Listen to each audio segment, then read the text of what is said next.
ఏలూరు జిల్లా చాట్రాయిలో సెల్ షాప్లో జరిగిన చోరీ కేసును పోలీసులు ఛేదించారు. ఈ నెల 16న సెల్ షాప్లోకి చొరబడి సెల్ ఫోన్లు చోరీ చేసిన ఇద్దరు నిందితులను పట్టుకున్నారు పోలీసులు. వారి నుంచి సుమారుగా 35 సెల్ ఫోన్లు స్వాధీనం చేసుకున్నారు. నిందితుల్లో ఒకరు మైనర్ కాగా మరొకరు ముంగిసాగర్గా తెలిపారు పోలీసులు. చాట్రాయిలో ఒక సేల్స్ అండ్ సర్వీస్ షాప్లోంచి ఒక 25 సెల్ ఫోన్స్ దాకా తాళం పగలగొట్టి దొంగతనం చేయడం జరిగింది. అది గుర్తు తెలియని వ్యక్తులు చేశారు.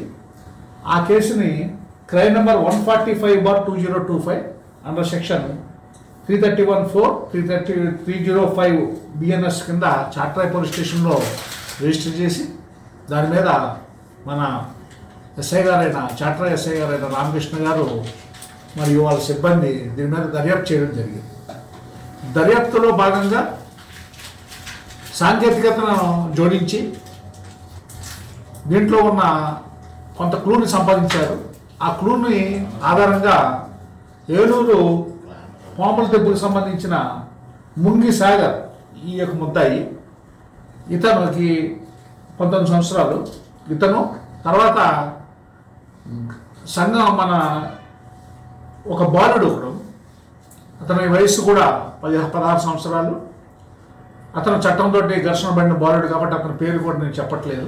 పోయిన నెల చాట్రాయిలో ఒక సేల్స్ అండ్ సర్వీస్ షాప్లోంచి కొన్ని